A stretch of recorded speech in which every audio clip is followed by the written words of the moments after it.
আসসালামু আলাইকুম। 5ই August doctor Mohammad ইউনূসের 8ই August এই সরকার গঠনের পর আমরা সবাই ভাবছিলাম যে জনাব তারেক রহমান দেশে আসবেন, এমনকি একটা ঘোষণাও ছিল। বাট এরপর পরে নির্বাচনী শুনিয়া বিএনপি একটা বড় সমাবেশ করেছিল, আপনাদের খেয়াল থাকার কথা।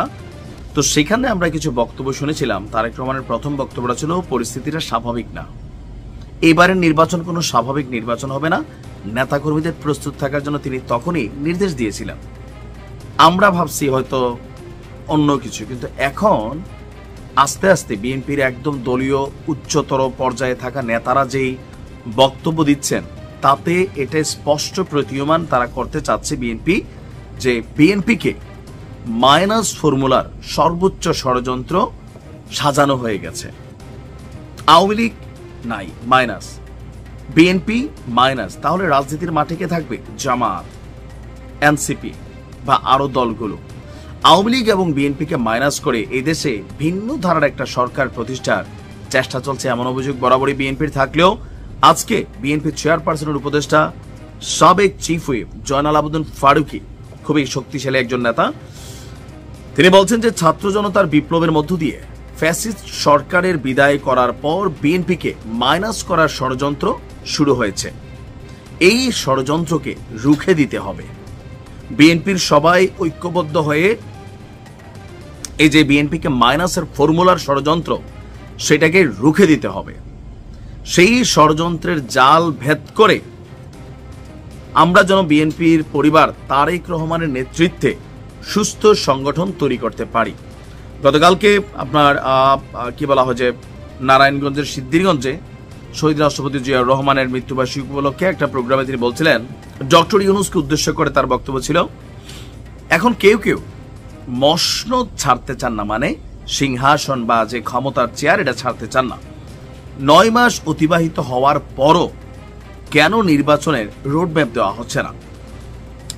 এমনকি তিনি অতীতের কয়েকটা ইতিহাসও টানেছেন, মানে সামনে টানা নিয়ে আসছেন যে অন্তর্বর্তী সরকার এর আগে যারা ছিল কেয়ারটেকার গভর্নমেন্ট, তারা 3 মাসে যদি নির্বাচনী রোডম্যাপ করতে পারে, জনাব শাহাবুদ্দিনের আমলে আপনি কেন 9 মাসে পারছেন না?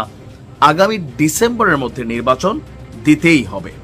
এখন এই যে বক্তব্য, বিএনপির নানান বক্তব্য, পাল্টা বক্তব্য, আর বিএনপির সঙ্গে প্রতিযোগিতা ভালো, প্রতিহিংসা করবেন না ও দাবি, আর এখানে ডিসেম্বরে নির্বাচন দিয়ে সংসদের হাতে ক্ষমতা ফিরিয়ে দেওয়ারও দাবি জানিয়েছেন জনাব কি বলা হয় যে ফারুক সাহেব। তিনি গতকালকে বেশ কয়েকটা প্রোগ্রাম করেছেন। সেই প্রোগ্রামগুলোর মধ্যে খুবই গুরুত্বপূর্ণ অংশগুলো যদি আমরা দেখি, যে নির্বাচনটা নিয়ে কেন সরকার পেছাচ্ছে এটা তারা বুঝতেছে না, এমনকি সরকারের কাছে বলছে যে একটা কারণ দেখান। তো ডক্টর মোহাম্মদ ইউনূস জাপান সফর শেষে আসছেন। গতকালকে ওনার উপদেষ্টা, প্রেস উপদেষ্টা যিনি আছেন বা সচিব আছেন শফিক ভাই, তিনি বলছিলেন যে 30 জুনের পর একদিনও সরকার থাকবে না।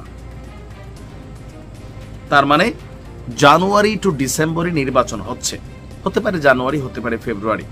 তা আমরাও বুঝি না, এইভাবে না ঘোলাইয়া হতে পারে বইলা একটা তারিখ দিয়েই দেন, তফসিল বা নির্ধারিত তারিখ। বিএনপি বলতেছে আমাদেরকে রোডম্যাপটা দেন, তাহলে আমরা ক্লিয়ার হই।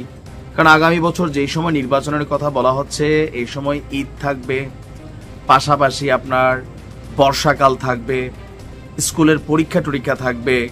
তো এই সময়টাতে জানুয়ারি, ফেব্রুয়ারি বা মার্চের দিকে রমজান থাকবে, এই সময়টাতে নির্বাচন কিভাবে করবে?